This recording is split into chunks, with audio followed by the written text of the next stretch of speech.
food and dietary issues.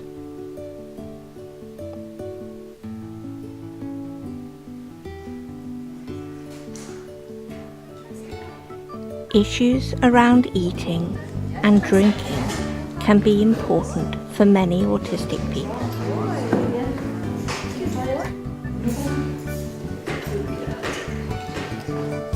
But different issues are important to different people.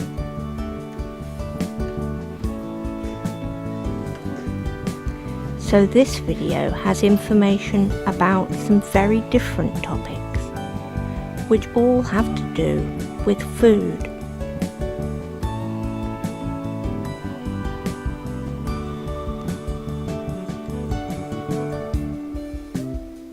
Picky eating. Being picky about food is a normal part of childhood. Typically, children are pickiest when they are toddlers, and then eat a wider range of foods as they grow up. But some autistic people find foods of particular textures or colours unpleasant, as well as often being very sensitive to some tastes. As a result, we may reject foods and sometimes will only eat a very small range of things. These issues can occur throughout childhood and may persist into adult life. One way to help is to be relaxed. Even though you feel stressed or worried, it's important to stay relaxed about food and avoid turning meal times into a battleground. If you can be low-key about food, then hopefully the problem will improve over time. Another way to help is to keep offering a food, even when you think there's no point. It can be very frustrating when a food keeps being rejected. No! But it can help to keep offering new foods for a long time. Sometimes a new food will eventually be accepted. Okay. It's also important to reward trying. It can help to offer praise and rewards for trying new foods, even if the person doesn't like them and doesn't want to eat any more. It can also help to encourage cooking. The process of cooking provides an opportunity to see, touch, and smell food without pressure to eat. Seeing exactly what ingredients go into the recipe and how those foods change colour, texture, and smell during the cooking process can help an autistic person become more familiar and comfortable with those foods.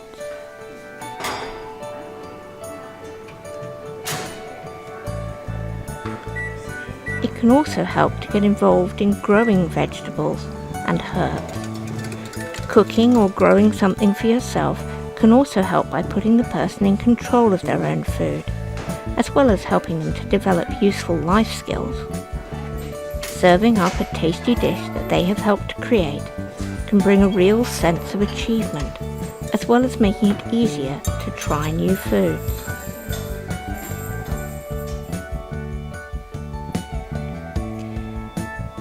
Eating things which aren't food. A few autistic people repeatedly eat things which aren't food, such as chalk, stones, or grass.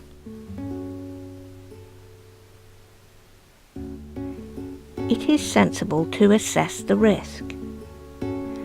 There is no need to be overly concerned about very occasionally eating something which isn't toxic, like paper or grass.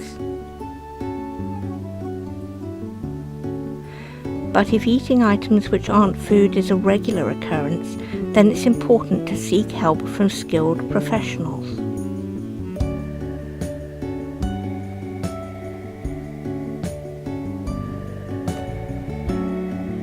Eating too much or not enough. Some autistic people have difficulty recognizing when their body is telling them they're hungry.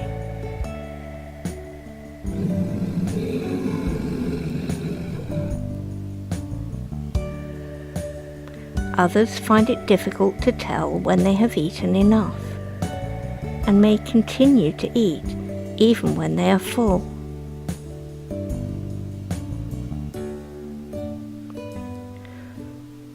Autistic people often find it very difficult to change from one task to another, and this can cause difficulties with managing to start or stop eating.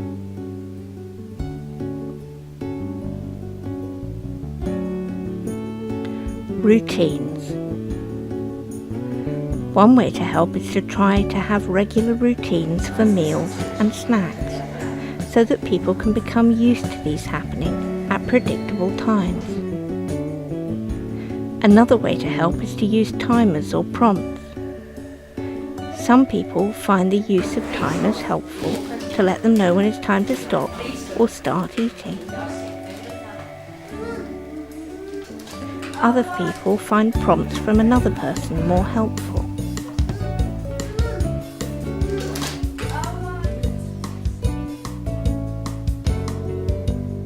Special diets. Some people think that following special diets or taking vitamin or mineral supplements may help autistic people. The scientific evidence is mixed so far, so it is difficult to know whether they help or not. So while some diets might be helpful for some people,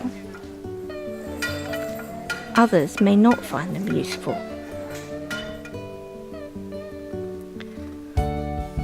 One way to help is to get good advice on nutrition.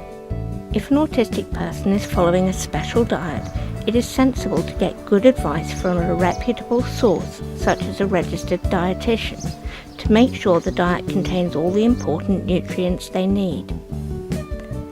Everyone is different. It's important to consider what is best for each individual. Special diets can be costly and hard work. Whether that seems worth it will vary depending on whether the diet has strong benefits or not for each particular person. So, a summary of ways to help with food and dietary issues. Picky eating. One way to help is to try to stay relaxed. There's no point in turning meal times into a battleground. A second way to help is to keep offering a new food on lots of occasions. It can take a long time to get used to something new. It can also help to reward trying new foods, even if after trying the person doesn't like them. Finally, it's good to encourage cooking and growing food. Preparing a new food can make it easier to try.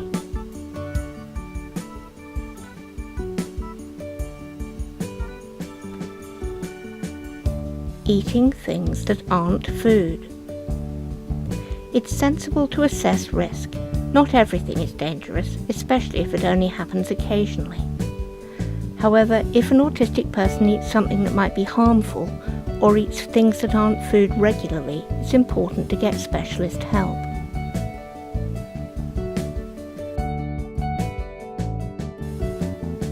Eating too much or not enough.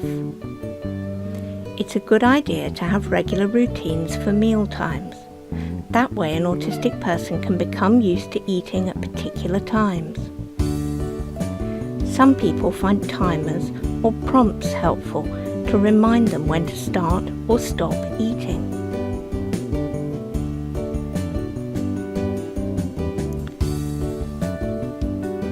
Special diets. It's important to get reliable nutritional advice to make sure a special diet is balanced and healthy.